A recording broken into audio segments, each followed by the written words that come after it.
Beth sy'n dod i'ch meddwl chi pan bydd sôn am goedwigoedd glaw? Wel, yr Amazon debyg iawn, a'i holl greaduriaid lliwgar. Ond mae gennym ni nau goedwigoedd, a mae gennym ni nau law. Mae llawr y coedydd hudolus hyn a'r boncyfion hynafol yn fwsog drostyn. Heb fod yn bell, mae sŵn dŵr yn tasgu rownd yr il. Mae yma greigiau mawr a chein nentydd, lle heb ei ail am antur. Mae rhai o'r coedlannau yma heb newid llawer am ganrifoedd, ac mae dod yma am dro yn debyg i fynd ar daith i oes arall neu i fyd arall. Yma yn y gorllewin, lle mae lypa, mae ardaloedd o bwys rhyngwladol ar gawnt y doreth o fwysoglau a llysariau sy'n tyfu yma. Llawer ohonyn nhw'n unigryw i Gymru. Mae'r ceinentyr serth a'r hinsawdlaeth yn cynefin perffaith. Dim ond mewn ychydig o lefydd ar lannau gorllewinol Prydain mae'r math yma o gynefin i'w gael. Ac rydyn ni'n ffodus dros ben fod gorllewin Cymru yn un ohonyn nhw. Bydd hi'n bwrw dros Gymru i gyd, siŵr iawn, ond yn y gorllewin mae hi lypa.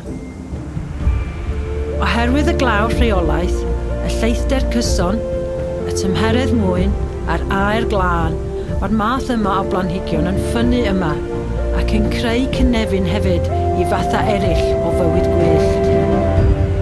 Coedwig glaw fwyn ydy enw'r math yma o gynefin. Bydd hi'n bwrw yma o leia 200 o ddyddiau'r flwyddyn. Bydd yn gymharol fwyn yn y gaea a heb fod yn rhy boeth yn yr ha. O dan amgylchiadau felly, mae rhywogaethau arbennig yn ffynnu, ac mae'r goedwig glaw felly yn hybu amrywiaeth ym myd natur. Y ceinentydd creigiog ydy'r cynefin delfrydol i'r planhigion hyn. Yma mae lefel y dŵr a'r lleithder i'r dim.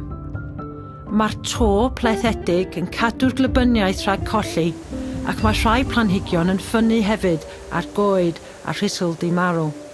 Mae gartre neilltuol i bob un. Mae rhai yn tyfu ar fin y dŵr, rhai ar figar coed. Bydd rhai eraill am beth o amser dan y dŵr. Ac wrth i'r afonydd rhithro dros y creigiau, bydd coed y dorlan hefyd yn glychu. A pheth wmbreth o wahanol fwsoglau, llysariau a chen yn tyfu arnyn nhw yn y tawch.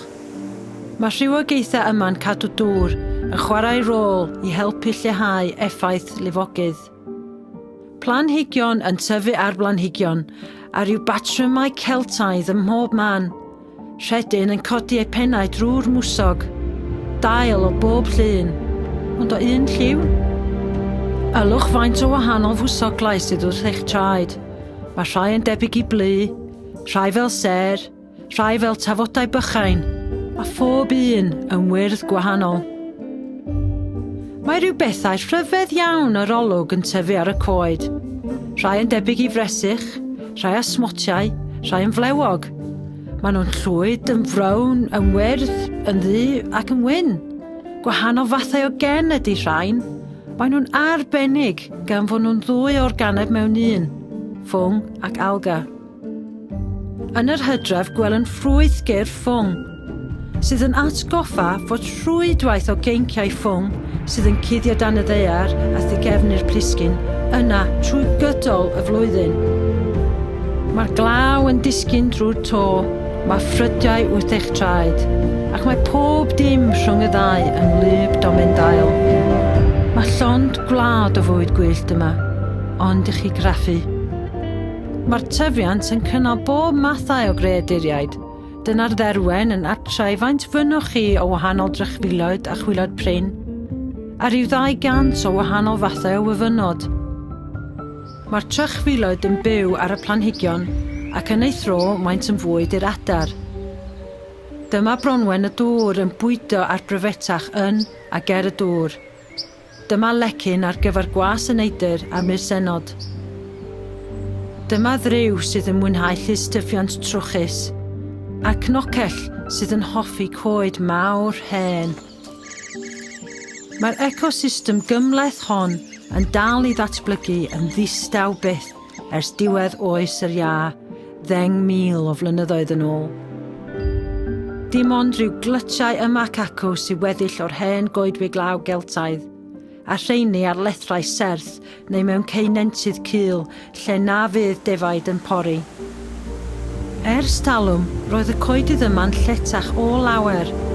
Cynefin prin ydyn nhw erbyn heddiw.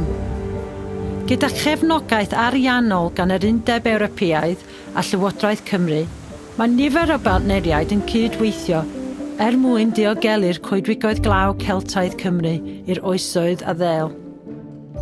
Am ganrifoedd, bydd pobl yn torri'r coed mwyn defnyddio'r coed a chreu tir pori. Yn yr 20fed ganrif, planwyd coed diarth oedd yn tyfu'n gyflymach. Rydym yn clirio rhywfaint ar y coed planwyd, mwyn i'r coed brodorol gael gola i dyfu'n ei ola a chreu cynefin addas eto i'r holl fywyd gwyllt. Mae rhywogaethau diarth arall yn creu helynt hefyd. Y drwg mwyaf ydy rhododendron ponticum.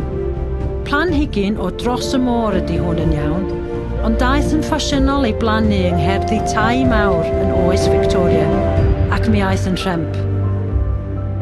Oherwydd bod y llwyni yn bwrw cysgod mawr, feda'r yr un planhigyn arall dyfu o dano.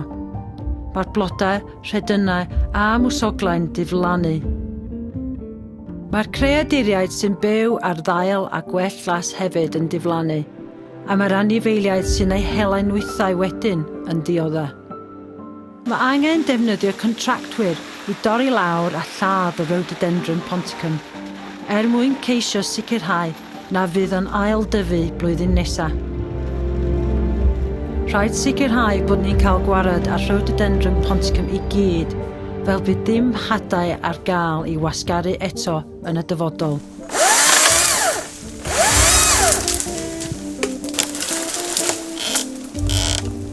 Bydd angen pori rhai o'r coedlannau, mwyn cadw trefn ar y doreth Mae'ri, rhedyn, iddew a choed ifanc.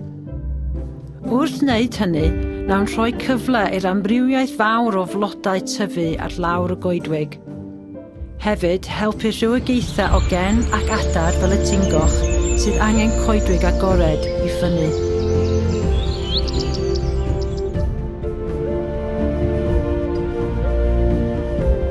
Dowch gyda ni ar ein taith i ddiogelu'r Coedwig Glaw Celtaidd, gyda'r gobaith nawn ni a rhywogaethau eraill mwynhau'r cynefinoedd gwerthfawr yma i'r dyfodol.